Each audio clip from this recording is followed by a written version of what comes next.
Why is Chase Bank banning international wire transfers and limiting cash withdrawals?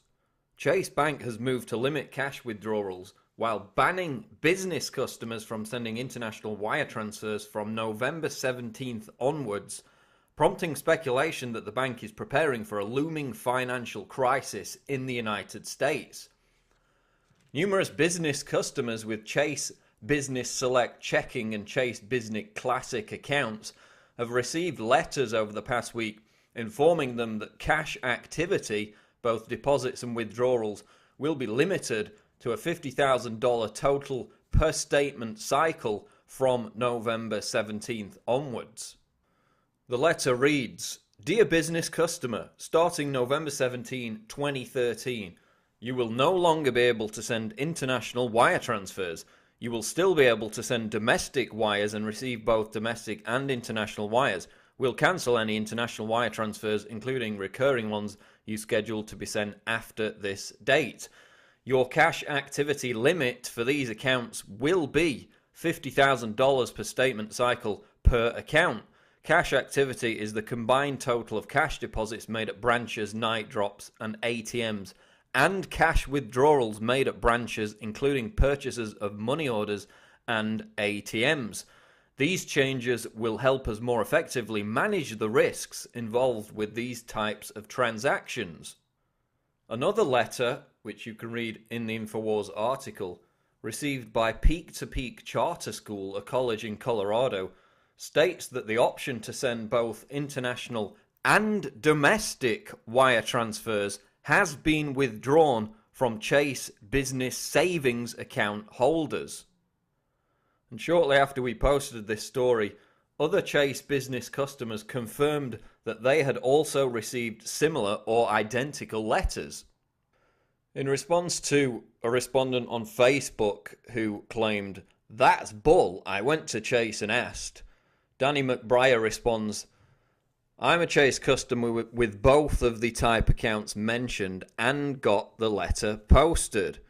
You best re-question whomever at the bank misled you." And then we have another respondent, Josh Sperry, who said, "I have been a loyal customer of Chase for 11 years and I received the letter for my business, and when I called about this, I was basically told, piss off and find another bank." So now we've got a ton of comments from other Chase Business customers confirming that they too are receiving these letters. And again, to make it clear, this is a $50,000 per statement limit. That's per month. It's not per day. And it's not only withdrawals, it's also deposits. So if you're a small business and your total deposits and withdrawals over the course of a month amount to more than $50,000, then you're going to have a problem. That's not an individual, that's for an entire business. Many small businesses will turn over, will deposit and withdraw more than $50,000 a month. So Chase is obviously very keen to make it hard for their customers to have any kind of control over their savings, and is trying to limit the amount of dollars being sent abroad by banning international wire transfers. The move to limit deposits and withdrawals while banning international wire transfers is a bizarre policy and will cripple many small and medium-sized businesses with Chase accounts. Buying stock from abroad in any kind of quantity will now become impossible for many companies, while paying employees will also be a headache.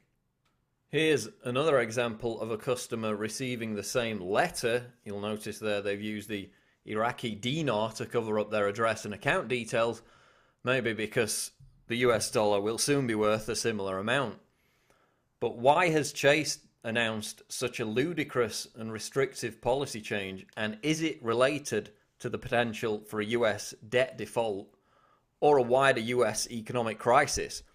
Speculation is rife that the bank is preparing for some kind of economic crisis by locking down its customers' money, although most still expect a deal to be struck to prevent a US debt default, and indeed that appears to be what's happening in the news today. Its impact would, quote, shake financial markets to a degree not seen since the Great Depression, according to experts. Others fear the move to restrict international wire transfers is part of a plan to protect against a near-future collapse of the US dollar. Or as we saw in Cyprus, they could be preparing to do a bail-in by gouging Americans of money from their savings accounts, just as they did in Cyprus. So whatever the truth behind the policy change, Chase really needs to publicly explain its reasoning in order to quell the speculation. They need to come out and clarify this. There's basically nothing on their website that does so. And now that this story is out there, they really need to come out and make a statement. The bank's reputation was already under scrutiny after an incident earlier this year where millions of Chase Bank customers across the country attempted to withdraw cash from ATMs only to see that their account balance had been reduced to zero. The problem, which Chase attributed to a technical glitch, lasted for hours before it was fixed, prompting panic from some customers. Earlier this month, it was also reported that two of the biggest banks in America were stuffing their ATMs with 20 to 30% more cash than usual in order to head off a potential bank run if the US defaults on its debt. So what do you think? Are you a Chase business customer who has been affected by this seemingly draconian and restrictive change of policy that restricts account activity to just $50,000 per month? That's including withdrawals and deposits, which for a small or medium-sized business, I mean, most of them are going to go over that. Other people have said that Chase is doing this to bring itself into line with money laundering regulations, but still, $50,000 a month restriction for a business account. I mean, a small business could have 5, 10 employees.